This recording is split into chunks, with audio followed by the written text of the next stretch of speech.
And our final module are resources for your professional development in this area of capital access. In this module, we'll review some of the topics that we recommend you investigate for further professional development and give you resources and ideas about where to go for some of that training. So as you can see from this slide, there's a lot to learn. Look at all the topics here: bookkeeping, financial statements, credit analysis, loan policies, credit reports, debt service coverage, community development, place-based investment, structural inequality, entrepreneurial ecosystem, and lenders in your region. So this is a lot. It's a big mouthful, you might say, a lot to tackle. So definitely look at where you're at personally, where your organization's at. Look at this list, prioritize it, and start to create a plan on how to tackle any of these areas where you need to invest more time and learn more. So one of the best uses of your time, I think, in this area of capital access is learning more and more and more about credit reports. The more comfortable you are, the more you understand credit reports from a lender's perspective, the more you can help your clients, and providing them that window of understanding is like so critical for them to get through the door here.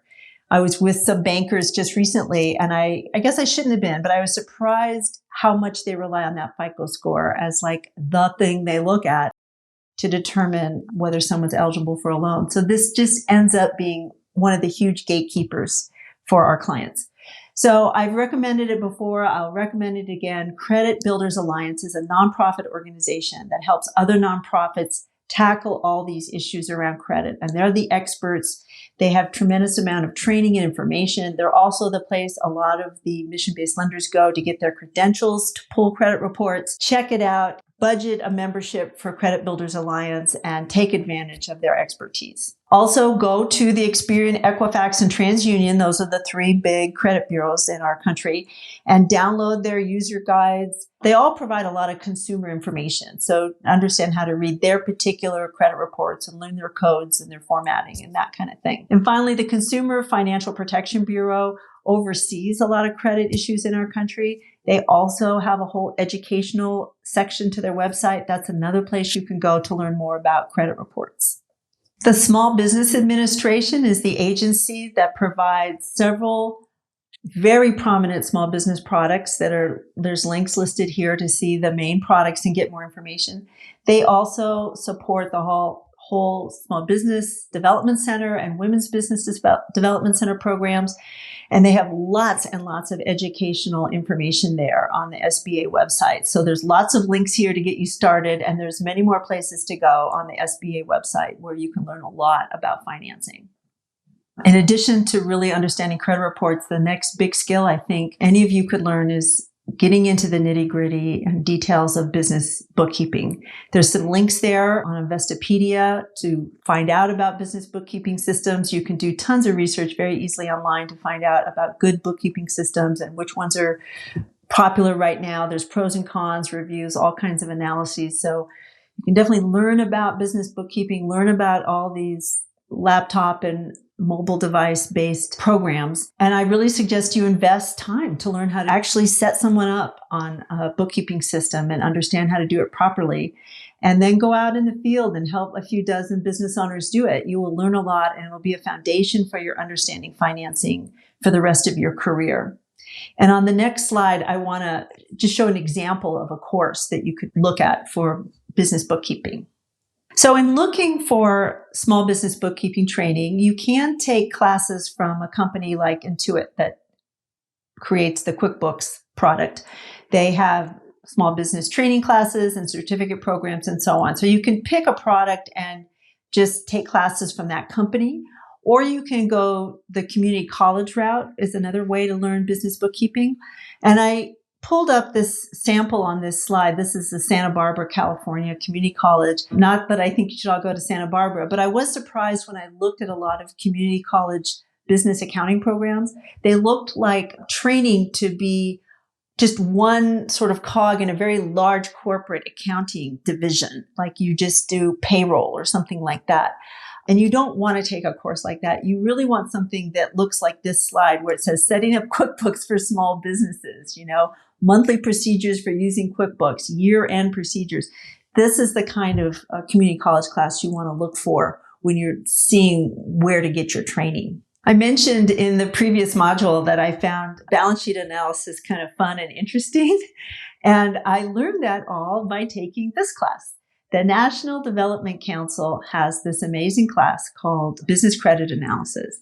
And boy, you take this class and you will understand P&L and balance sheets, and you'll understand how to do all trend analysis, margin analysis, permanent working capital, operating cycle, You'll know everything you need to know. This is one of the best investments you can make. When I took it, it was a week-long in-person course. I'm sure they're doing it online now. And it's a big investment of time and money, but nothing could serve you more in this capital access arena than taking this course. So I always recommend the Business Credit Analysis course from NDC. So many of you out there might be working with folks who really just don't stand a chance to get a loan from a bank. As I mentioned, banks set a pretty high bar and are fairly formal in how they go about making assessments and evaluations of loan applications. So investing time in the mission-based lenders in your area is well worth your time. And there's some links here to the CDFI fund that you can find lists of lenders. You can look at the Opportunity Finance Network, which is the National Trade Association for CDFIs, and then get to know the lenders in your area. But the more you can get information out of the mission-based lenders in your area, the better chance you're going to have of getting your clients through the door for their loans. The other place you can get some great information about this whole arena are some just individual organizational websites. The top two bullets there, you see Axion Opportunity and CDC Small Business Finance. Those are two of the largest mission-based lenders in our country. And they have a wealth of information on their websites, and they give away a lot of information because they just have the capacity to have done research, written reports, and built out very large, informative websites. So you can check those out. The Association for Enterprise Opportunity is a membership organization for microenterprise, and they have a knowledge center. The Bank of America has an access to capital directory that's not limited just to the B of A resources. And I skipped over Initiate is a service, kind of a training service provided by an organization that has a lot of resources. And I think you can buy a membership or some kind of account with them for training and information. So that if you don't want to build your own curriculum around all this stuff, Initiate has some online curriculums available, and you could research that as a resource for you and your clients. Several years back, the FDIC invested a lot of time in building some great curriculum for small business and financial literacy. And they have free modules. They're really well designed for the trainer. They're built for a trainer that you can just take it and do it. And it's all free. It's downloadable. They have lots of topics. And if, again, you don't have to start from scratch, you can take one of these FDIC modules, modify it for your clients and your region, and be ready to go much more quickly than starting from scratch.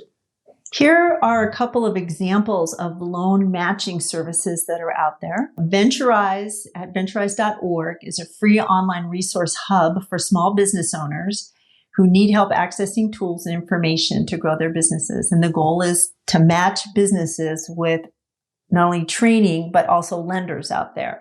And it's run by the Small Business Majority, which is a small business advocacy organization. So check out that.